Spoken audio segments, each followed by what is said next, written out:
Всем привет! Пришли мне из Китая вот такие клеммы соединительные типа Вага. Это китайский клон, маркируется как PCT-213 на 3 жилы. Есть подобные на 2 жилы, на 4 жилы, там на 5, на 8. И все они маркируются PCT-21.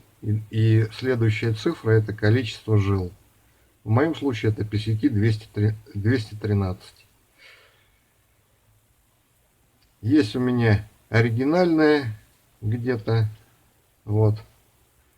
Оригинальная отличается от китайской копии маркировкой только. То есть никаких других отличий визуально я не нашел. То же самое, те же размеры, все идентично. Вот. И решил я провести такой сравнительный тест, да, этих клемм. А для тех, кто не в курсе, что это и как это использовать, чуть позже расскажу и об этом. Первое, что проверю, это насколько хорошо зажимает кабель данный клеммник. Сначала буду использовать, значит, китайскую версию. Отжимаем пружинку, беру кабель, зажимаю и попробую его выдернуть. Но я не буду уж совсем тянуть, да, со всей дури. Вот такое разумное усилие выдерживает.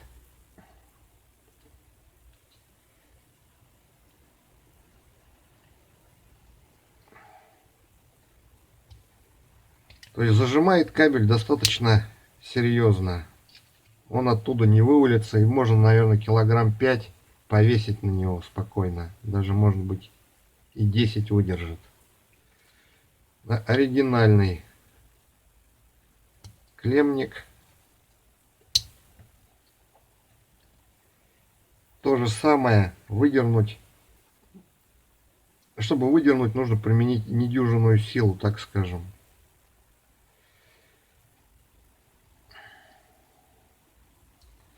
По этим параметрам я считаю эти клеммы идентичны тоже. При помощи транзистор-тестера и 5-метрового отрезка кабеля я попробую померить, не будет ли увеличиваться сопротивление этого кабеля. Значит, возьму оригинал сначала. Зажму оба конца кабеля в этот клеммник.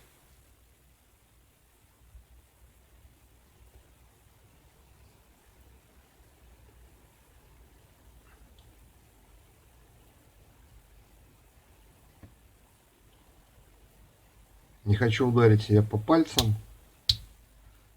Вот.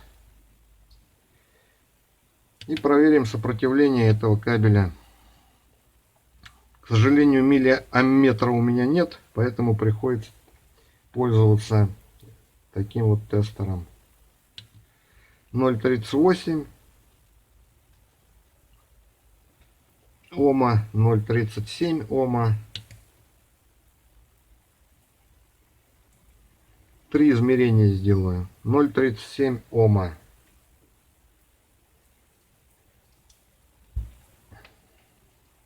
Так, теперь возьму китайскую версию.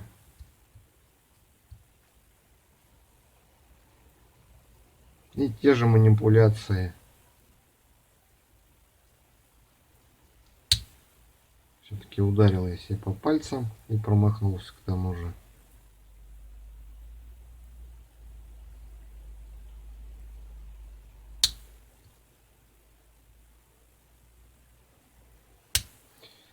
Так, поставил китайскую версию и те же измерения.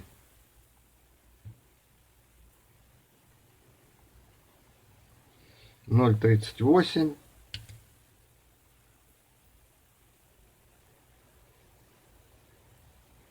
0,38.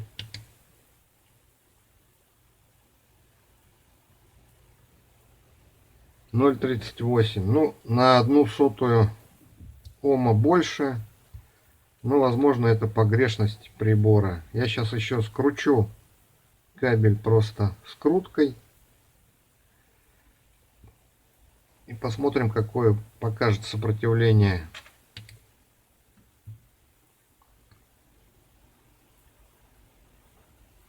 0,38.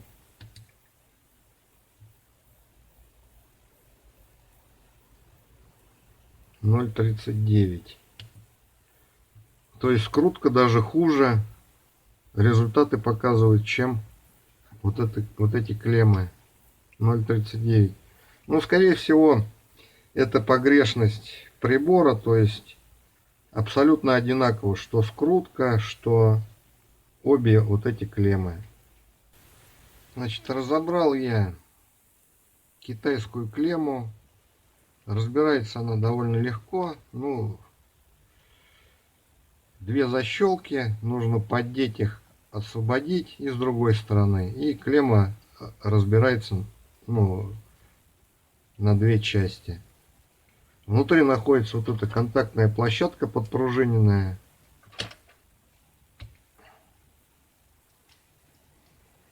Она состоит из двух частей. Сам контакт, более толстый металл. Я его попробовал напильником попилить, он мягкий. Не напильником, а надфилем. То есть он, в принципе, пилится и похоже на медь. То есть сверху металл,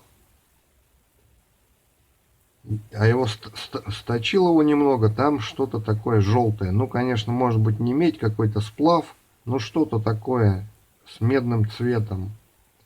И пружинка, вторая часть металлическая, она каленая, то есть плохо берет надфиль ее. Вот эту вот часть я пытался сточить. Вот, и по толщине, значит, сам контакт у нас сколько? 0,7 миллиметра толщина металла. И пружинка 0,4 миллиметра толщина. Сейчас разберу оригинальную и покажу, как она выглядит внутри. Разобрал я оригинал. И выглядит он, они и внутри, по-моему, идентично. Ну, есть некоторые различия. Но очень похожие.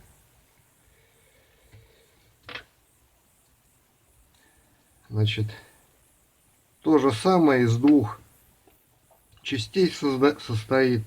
Это пружинящая часть и контакт. Контакт я тоже надфилем подпилил.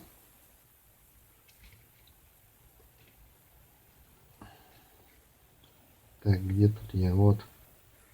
Там тоже что-то такое желтое, но у китайской версии больше на медь похоже, чем у оригинальной, да, немецкой. Толщину металла сейчас замеряем.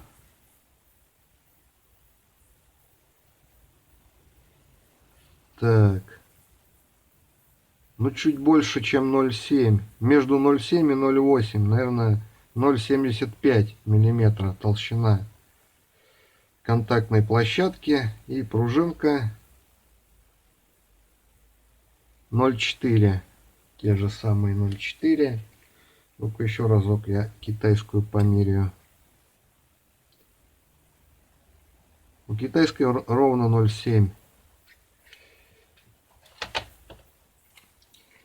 Значит, и еще что меня удивило.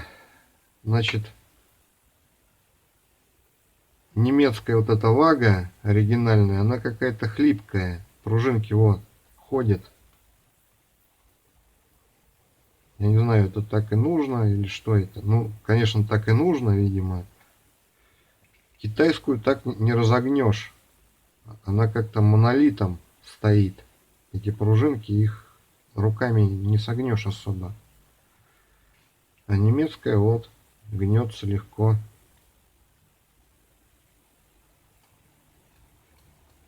Вообще пальчиком. Тут так не получается. Видимо, не смогли китайцы полностью повторить конструкцию. Что-то свое придумали. Ну, очень похоже. И когда разбирал корпус, мне показалось, что немецкий пластик, он более мягкий такой. Китайский какой-то более твердый. Этот помягче, этот потверже.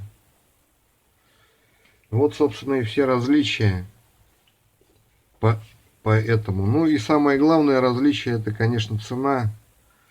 Немецкая стоит в 2 раза дороже, чем китайская. Собственно, поэтому я и решил их попробовать заказать. Я заказал себе 10 штучек на пробу. И, в принципе, хорошие клеммы получились. Я 2 уже использовал под освещение. Конечно, под что-то серьезное я их не рекомендую ставить. Так же, как и оригинальная Вага. Там под большие токи. А под освещение вполне они подойдут. И Вага, и вот эта вот китайская копия. А сейчас дальше расскажу, что это такое и где это используется и как, для тех, кто не в курсе. Ну и наконец о том, что это такое, с чем это едят. Основные моменты. Эта клемма предназначена для соединения проводов при электроразводке. То есть электрики этим активно пользуются, некоторые активно не пользуются. То есть существует 2 лагеря, насколько я понял. Те, кто использует клеммы, и те, кто их не использует. Ну, по моему мнению, я хотя и не электрик, под слаботочные какие-то сети, там освещение, какие-то розеточки, к которым ничего мощного не подключается. Там, я думаю, телевизор вполне потянет. Я вообще подключал через 2 клеммы электрочайник 2-киловаттный, ничего с ними не случилось. Но тем не менее, под освещение точно можно это применять. Очень удобная вещь для соединения кабелей. То есть, если у нас есть 2 кабеля, которые нужно соединить, мы их можем скрутить, да, замотав изолентой потом. А можно использовать вот такую клемму или что-то похожее. То есть мы подключаем один кабелек и второй кабелек. И теперь они у нас соединены через клемму в один кабель. Как бы. То есть если у нас синий подводит фазу, то фаза будет и на белом. Вот, собственно, и все, для чего это используется. И теперь несколько моментов основных. Кабель нужно готовить следующим образом. Здесь есть такая шпаргалка. Кабель нужно зачищать на 10 миллиметров. Ну, плюс-минус миллиметр, это не страшно. То есть всегда можно прикинуть, насколько вам нужно зачистить кабель, чтобы правильно его установить в эту клемму. Кабель должен быть ровный, да, по возможности, без повреждений, вот как в данном случае, также по возможности. И вот такие вот всякие кабеля после скруток, да, их в таких клеммах зажимать не рекомендуется, мягко говоря. Могут возникнуть проблемы. То есть производитель не гарантирует качественное соединение при использовании вот таких вот кабелей. И еще один момент у этих клемм приятный для меня есть. Это отверстие индикаторное, что ли, как-то оно называется, не помню. Туда входит как раз индикаторная отвертка, то есть и можно всегда прозвонить, так скажем, участки цепи, то есть проверить, есть ли фаза там и так далее. Например, если работаем со скруткой, замотанной изолентой, да, то чтобы проверить, есть ли там фаза, придется ее разбирать, рискуя жизнью, да, Здесь мы можем эту клемму крутить как угодно. То есть, если она даже подключена